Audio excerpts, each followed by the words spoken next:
Soyez les bienvenus au nom du Dieu trois fois saint. La foi est comme beaucoup d'autres de nos convictions, tant qu'elle n'est pas soumise à l'épreuve du feu, c'est facile de l'avoir.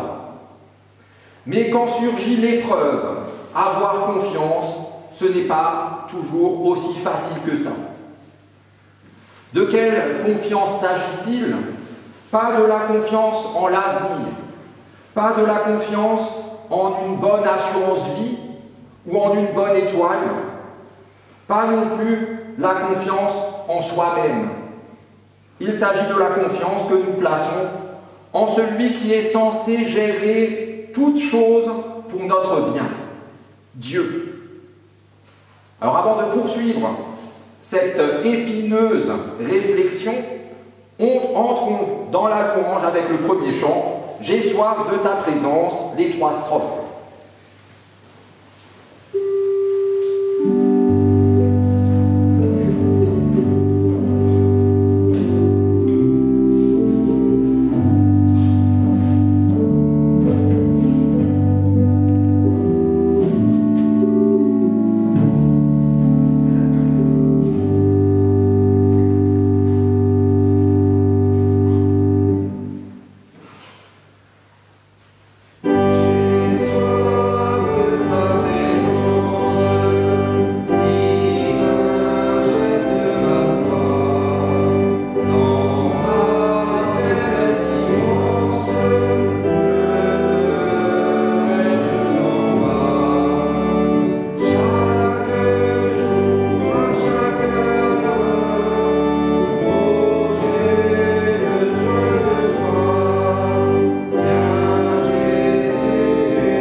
Louez le Seigneur car il est bon.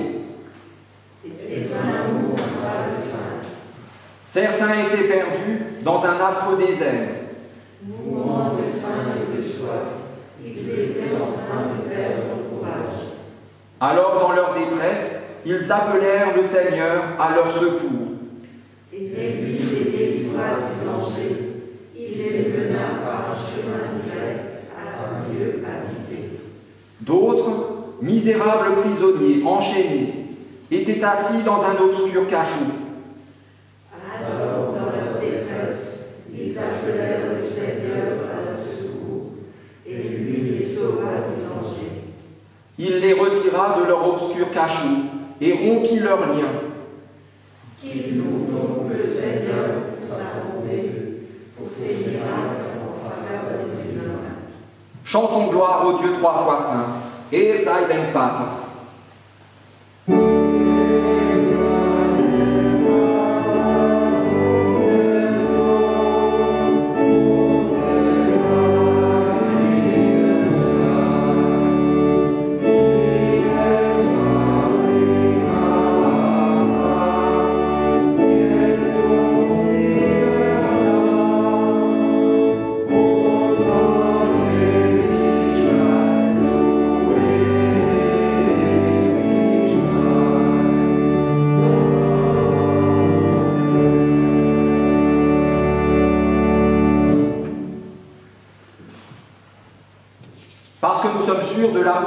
pour nous, nous pouvons reconnaître devant lui ce qui nous sépare de lui. Seigneur, nos paroles sont de sable. Elles s'effritent et manquent de consistance, et ce que nous bâtissons chancelle avec elles. Sois toi le Verbe qui les assure. Seigneur, nos pensées sont de pierre. Elles sont lourdes et difficiles à tailler. Aide-nous à calquer nos pensées sur les tiennes, à les conformer à ta volonté. Seigneur, notre volonté est de glaise. Fragile, elle passe d'une forme à l'autre. Sois toi le potier, à la main sûre et habile, façonnant son ouvrage dans un geste d'amour. Tu connais, toi, Seigneur, la matière dont nous sommes faits. Tu connais le péché qui nous fracture, source de tant d'impasse. Dans ton pardon, dirige-nous, éprouve-nous, affermis-nous. Ainsi, tels que nous sommes, avec nos manques d'amour, nous tournons nos regards vers toi et te supplions. Seigneur, prends pitié de nous. Erbarme dich.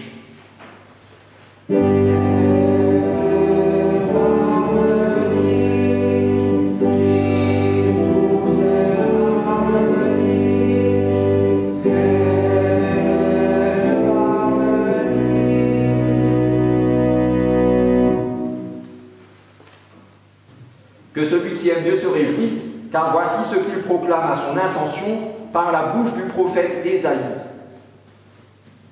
Dieu donne de la force à celui qui est épuisé, et il augmente la vigueur de celui qui est à bout de souffle.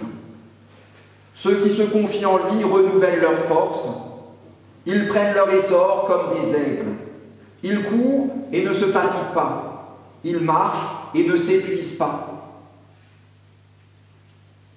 L'énergie vitale, la source de vie pour chacun d'entre nous, se trouve en Dieu et en lui seul. Il nous promet son soutien, sa force et sa vie. Jamais son souffle ne nous manquera. Pour la grandeur de sa bonté, chantons-lui notre reconnaissance, exaltons le Seigneur. Ehre sei Gott in der Höhe.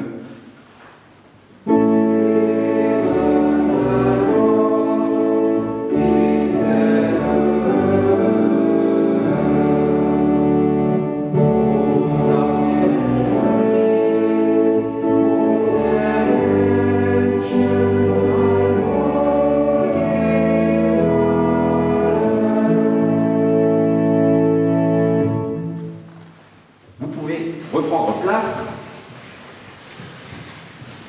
Et avant d'entendre la première lecture pour ce matin, nous prions pour que ces paroles deviennent pour nous des paroles de vie. Père céleste, tu n'ignores rien de nos réticences, ni de nos résistances devant ta parole. Tu sais combien nous nous esquivons lorsque ton évangile se fait précis. Tu sais combien nous interprétons dans notre sens lorsque ta parole nous interpelle trop.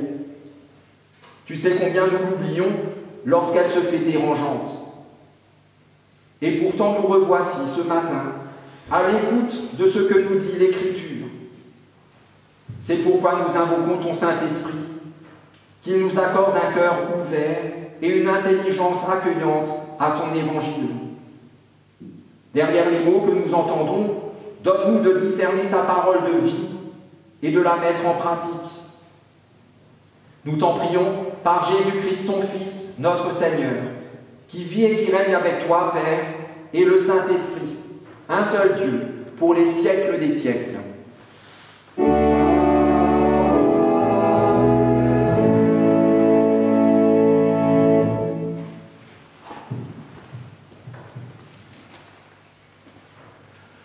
Dans la seconde lettre de Paul aux Corinthiens, au chapitre 1er, nous écoutons les versets 8 à 11.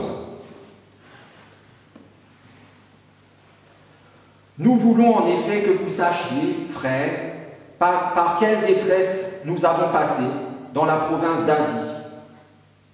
Le poids en a été si lourd pour nous, si insupportable, que nous désespérions de conserver la vie. Nous avions l'impression que la peine de mort avait été décidée contre nous. Cependant, il en fut ainsi pour que nous apprenions à ne pas placer notre confiance en nous-mêmes, mais uniquement en Dieu, qui ramène les morts à la vie. C'est lui qui nous a délivrés d'une telle mort et qui nous en délivrera encore. Oui, nous avons cette espérance en lui, qu'il nous délivrera de la mort. Et vous y contribuerez vous-même en priant pour nous. Ainsi Dieu répondra aux prières, faites par beaucoup en notre faveur. Il nous accordera ce bienfait et beaucoup le remercieront à notre sujet.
Pour entendre tout d'abord le mot d'ordre, le verset auquel nous sommes confiés aujourd'hui, tiré du psaume 66, le verset 5, qui dit ceci: « Venez voir les œuvres de Dieu, ses hauts faits pour les humains sont redoutables. »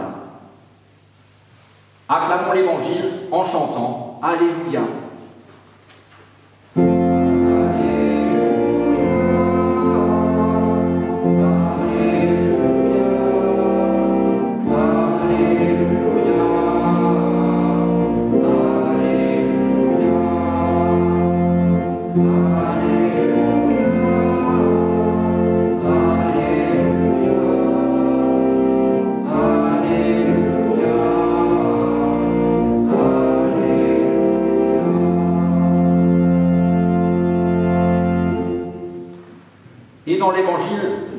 Matthieu au chapitre 14, un épisode que l'on connaît bien, je pense, juste après la multiplication des pains et des poissons lorsque Jésus nourrit 5000 personnes. Voici ce qui arrive. Aussitôt après, Jésus fit monter les disciples dans la barque pour qu'ils passent avant lui de l'autre côté du lac, pendant que lui-même renverrait la foule. Après l'avoir renvoyé, Jésus monta sur une colline pour prier. Quand le soir fut venu, il se tenait là, seul.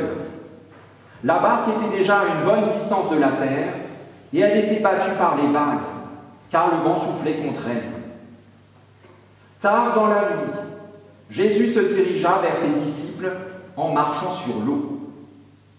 Quand ils le virent marcher sur l'eau, les disciples furent terrifiés, et ils dirent « C'est un fantôme !»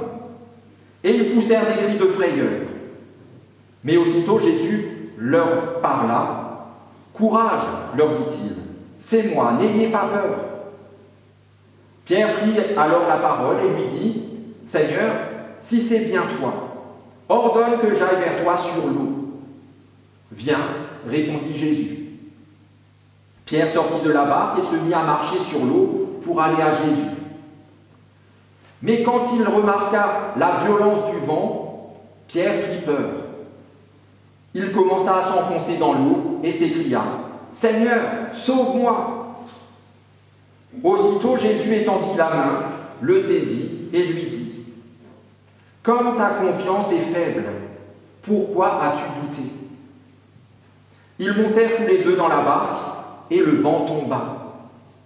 Alors les disciples qui étaient dans la barque se mirent à genoux devant Jésus et dirent « Tu es vraiment le Fils de Dieu. » Seigneur, ta parole est la vérité. Enseigne-nous à marcher selon ta vérité. L'Aube s'attire au Christ.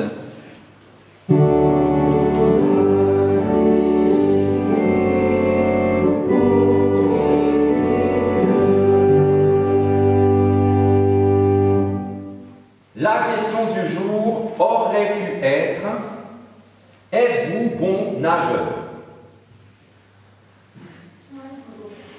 Moyen?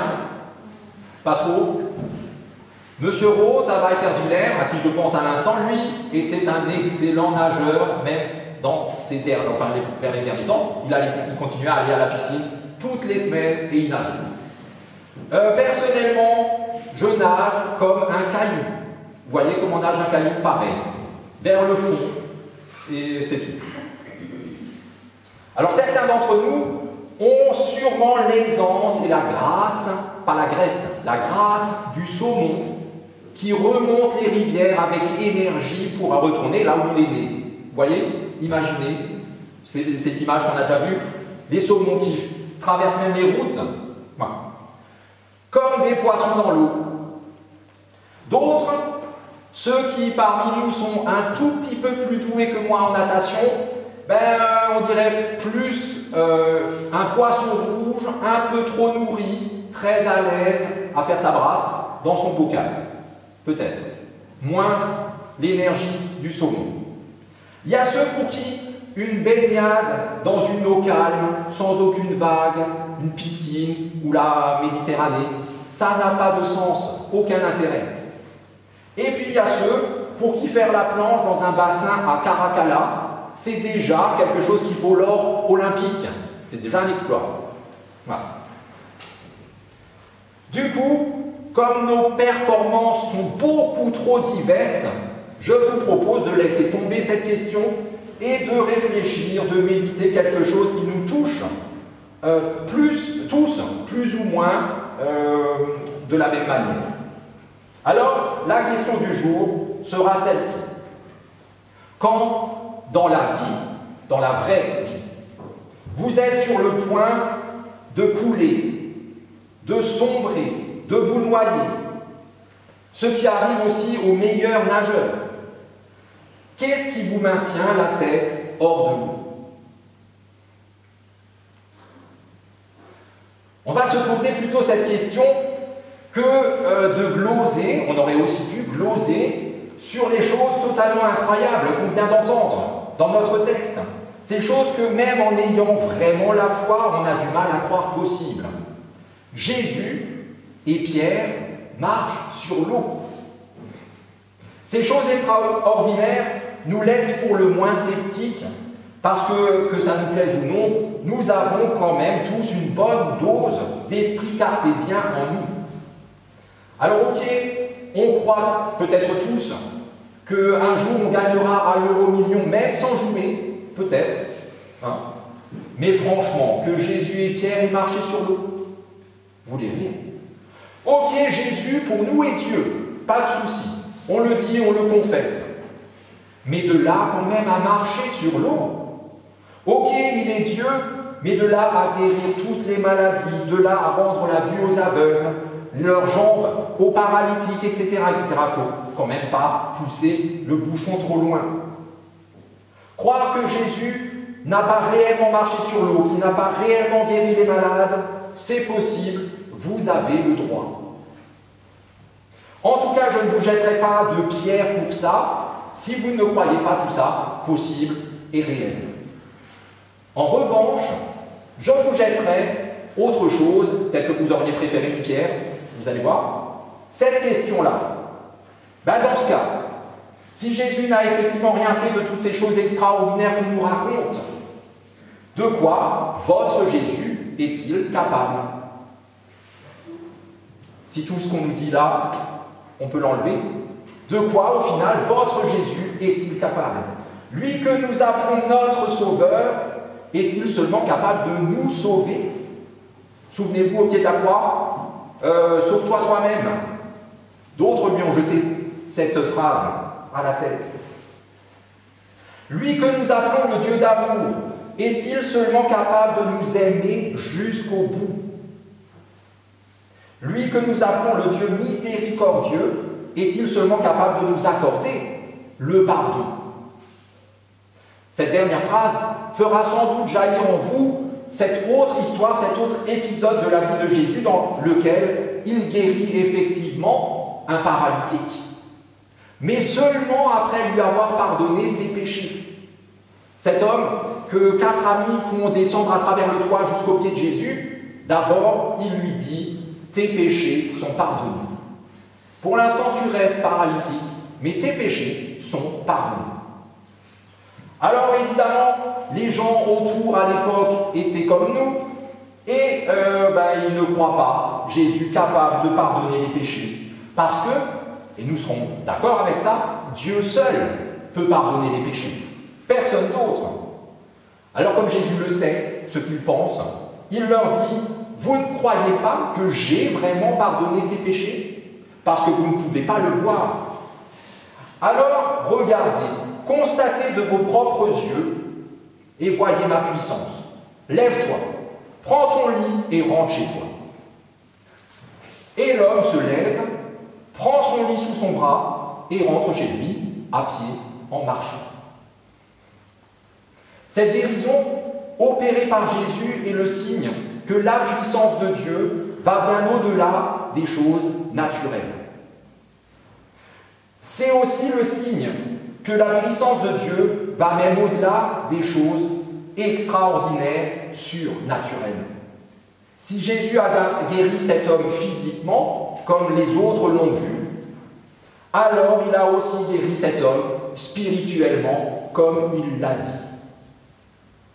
Oui, Dieu est capable de nous aimer à un tel point qu'il nous pardonne et nous ramène à lui en se donnant lui-même, pour nous. Et là, pour faire une petite interrogation surprise, vous pouvez répondre en français, en allemand, en grec, en ce que vous voulez. Jean, chapitre 3, verset 16. Je vous donne le début en français car Dieu a tant aimé. Oui?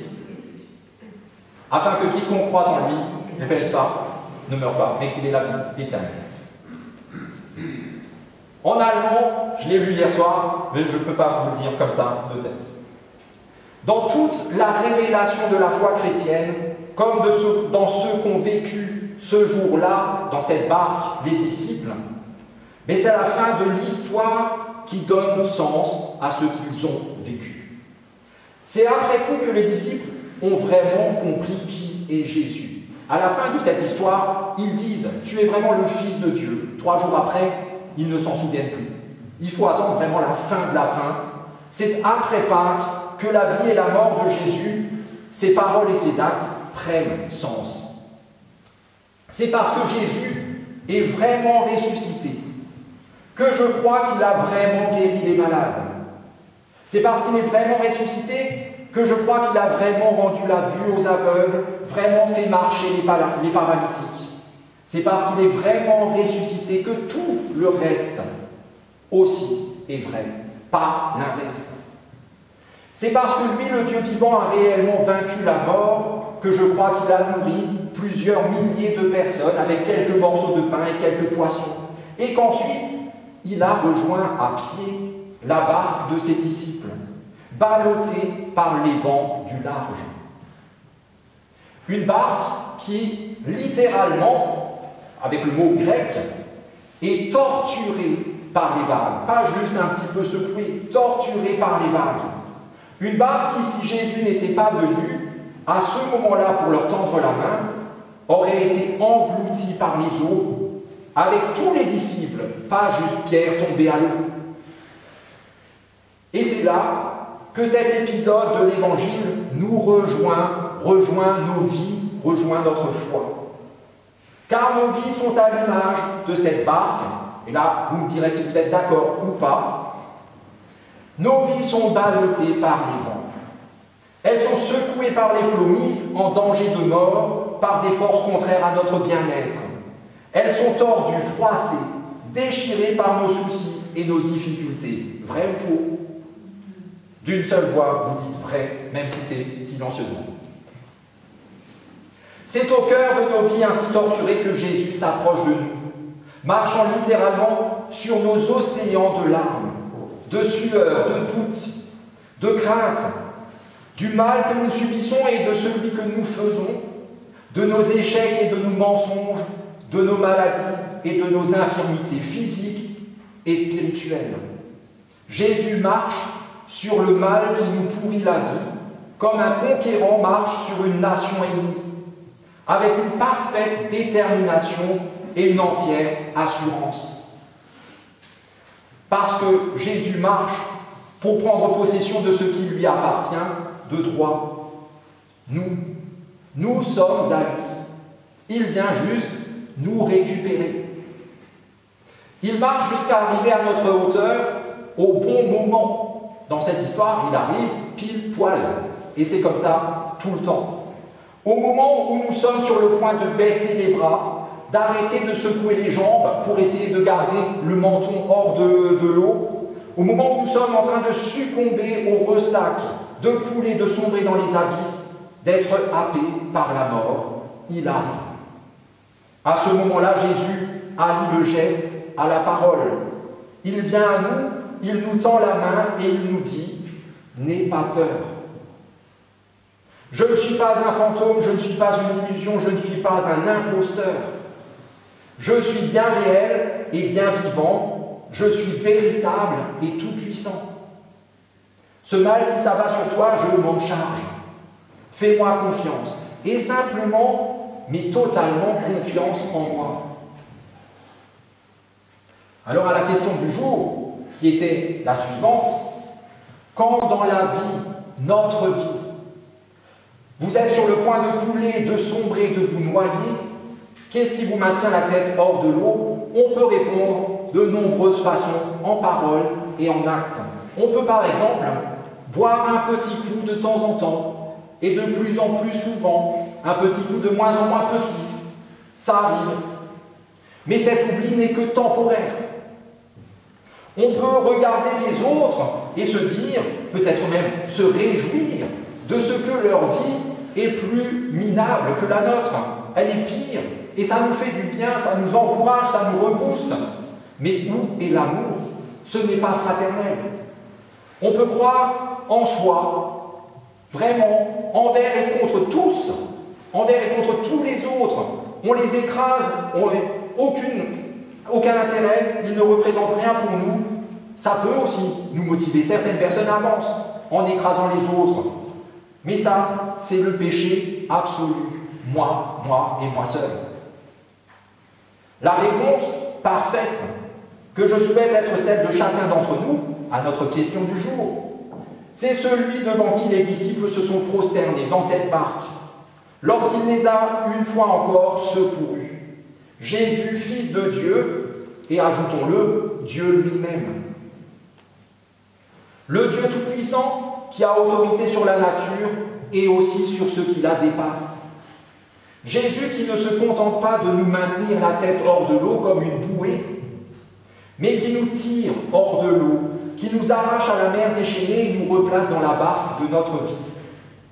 Jésus qui apaise les flots et renvoie les vents se coucher à la niche pour nous amener à bon port. Parce que comme le dit le psalmiste au psaume 103, c'est lui qui pardonne toutes nos fautes, qui guérit toutes nos maladies, qui reprend notre vie à la fosse, qui nous couronne de fidélité et de compassion. C'est lui qui rassasie de bien notre vieillesse et qui nous fait rajeunir comme l'aigle. Telle est sa puissance pour celui qui place simplement sa confiance en lui. Amen.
qu'il n'y a ni bonne ni mauvaise prière, mais seulement l'abandon confiant d'enfants auxquels tu as promis la joie, la patience et la persévérance.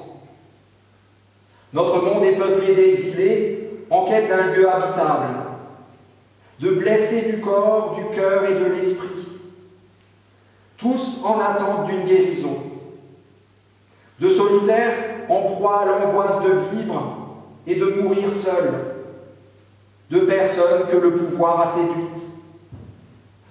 Dieu des grâces éternelles, donne à chacun la grâce d'être joyeux dans l'espérance, surtout quand l'attente semble vaine et les espoirs voués à la déception. Donne à chacun la grâce d'être patient dans la détresse, soutenu par la foi, soutenu par toi qui fais toutes choses nouvelles. Donne à chacun la grâce d'être persévérant dans la prière, car c'est là que tu nous pétris et que tu nous ouvres le cœur à ton amour. Si bien qu'ainsi, un peuple renouvelé, une fraternité rassemblée, une église riche des dons que tu lui prodigues, se lève et fasse entendre l'hymne de ton royaume, qui vient et qui est même déjà là. Cette belle famille dans laquelle tu nous inscris, lorsque nous te prions avec les paroles que Jésus, ton Fils, notre frère, nous a lui-même apprises. Notre Père, qui es aux cieux, que ton nom soit sanctifié, que ton règne vienne, que ta volonté soit faite sur la terre comme au ciel. Donne-nous aujourd'hui notre pain quotidien. Pardonne-nous nos offenses, comme nous pardonnons aussi à ceux qui nous offensent. Et ne nous soumets pas à la tentation, mais délivre-nous du mal, car c'est à toi qu'appartiennent le règne, la puissance et la gloire, au siècle des siècles. Amen.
Au moment de retourner dans le quotidien de nos vies, entendons la promesse que Dieu nous adresse à chacun de nous personnellement avec les paroles qu'il a dites en premier lieu à Jacob, Israël.